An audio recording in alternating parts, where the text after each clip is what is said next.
Quand tu entends ceci, tourne la page. La chèvre de Monsieur Seguin.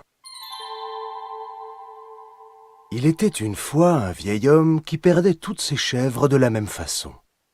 Un beau matin, elles cassaient leurs cordes, s'en allaient dans la montagne et, là-haut, le loup les mangeait.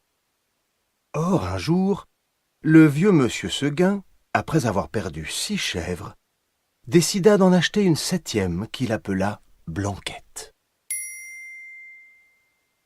Monsieur Seguin était heureux, car la jeune chevrette ne s'ennuyait pas. Jusqu'au jour où elle se dit, en regardant la montagne, « Comme on doit se sentir bien là-haut! Quel plaisir de gambader dans la bruyère sans cette maudite longe !» À partir de ce moment, l'herbe du clos lui parut fade. L'ennui lui vint. Elle maigrit, et son lait se fit rare.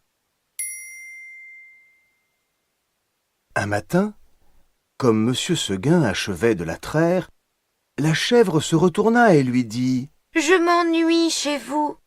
Laissez-moi aller dans la montagne. »« Oh, mon Dieu! Comment, Blanquette? Tu veux me quitter? » ?»« Oui, Monsieur Seguin. »« Mais, malheureuse, tu ne sais pas qu'il y a le loup dans la montagne. Il a mangé la pauvre vieille Renaude, une maîtresse chèvre, méchante et forte comme un bouc. Elle s'est battue avec le loup toute la nuit.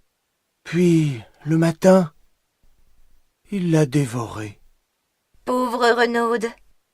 Ça ne fait rien, Monsieur Seguin. Laissez-moi aller dans la montagne. »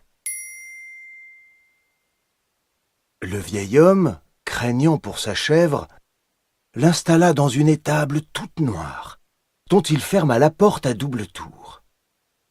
Malheureusement, il avait oublié la fenêtre, et Blanquette se sauva. Quand la chèvre arriva dans la montagne, elle se vautra dans l'herbe verte. Elle passa une magnifique journée. Mais, en peu de temps, le soir était là. En bas, les champs étaient noyés de brume. Le clos de Monsieur Seguin disparaissait dans le brouillard. Puis, tout à coup, un hurlement dans la montagne se fit entendre. Elle pensa au loup. De tout le jour, la Follette n'y avait pas songé. Au même moment, une trompe sonna bien loin dans la vallée. C'était ce bon Monsieur Seguin qui tentait une dernière fois de la rappeler. Blanquette eut envie de rentrer. La trompe se tut.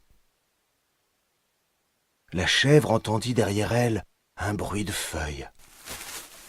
Elle se retourna et vit dans l'ombre 2 courtes oreilles dressées en pointe et 2 yeux luisants dans l'obscurité.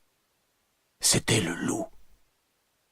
Gigantesque, immobile, assis sur ses pattes arrière, il était là, regardant la petite chèvre blanche. Blanquette se sentit perdue.